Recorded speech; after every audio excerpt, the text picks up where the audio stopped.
चार दोस्त स्कूल में पढ़ते थे।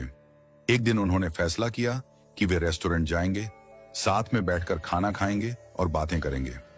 वे एक छोटे से रेस्टोरेंट में गए, खाना ऑर्डर किया और हंसी मजाक के साथ अपनी दोस्ती के लम्हों का आनंद लेने लगे।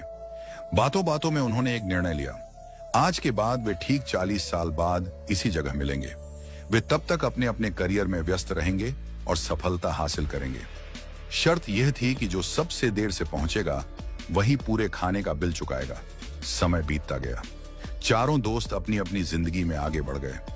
कोई बिजनेसमैन बना, कोई वकील, कोई जज और कोई अध्यापक। सभी अपने कार्य क्षेत्र में सफलता की ऊंचाइयों को छूने लगे। 40 साल बाद अब वह छोटा सा रेस्टोरेंट एक भव्य 5 स्टार होटल बन चुका था और वहां काम करने वाला एक साधारण वेटर अब उस होटल का मालिक बन चुका था। वह भी उस दिन का इंतजार कर रहा था। समय आया और पहले एक दोस्त पहुंचा, फिर दूसरा, फिर तीसरा।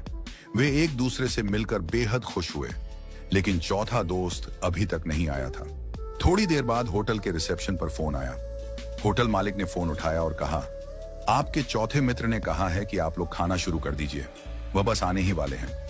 तीनों ने सोचा कि शायद वह किसी काम में फंस गया होगा और सबसे देर से आने वाला वही होगा। उन्होंने भोजन किया, पुरानी यादें ताजा की, अपनी अपनी जिंदगी के अनुभव बांटे। काफी देर बीत गई, लेकिन चौथा दोस्त नहीं आया। जब बिल मंगवाने का समय आया तो होटल मालिक ने कहा, बिल पहले ही चुका दिया गया है। तीनों हैरान हुए। किसने? होटल मालिक ने जवाब दिया, आपके मित्र ने।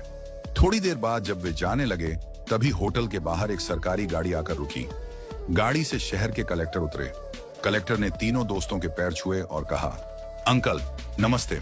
तीनों हैरान रह गए। ये कौन है और हमारे पैर क्यों छू रहा है? कलेक्टर ने नम आंखों से कहा, मैं आपके चौथे मित्र का बेटा हूं। तीनों अवाक रह गए।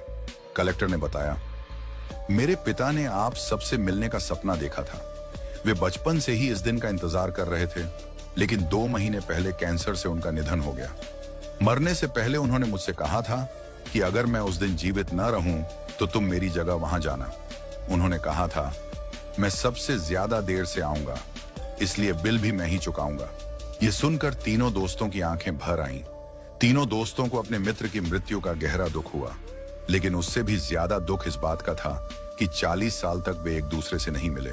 क्यों इतनी जिद की कि 40 साल इंतजार करना पड़ा? क्या फायदा ऐसी शर्त का जो दोस्ती से ज्यादा महत्वपूर्ण हो गई? आज हम भी अपनी जिंदगी में यही गलती कर रहे हैं।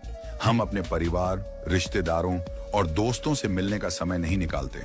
हम अपने माता पिता से दूर रहकर जीवन की भागदौड़ में इतने व्यस्त हो जाते हैं कि जब हम वापस लौटते हैं तब तक बहुत देर हो चुकी होती है। जब वे दुनिया से चले जाते हैं तो हमें अफसोस होता है, काश हमने उन्हें समय दिया होता।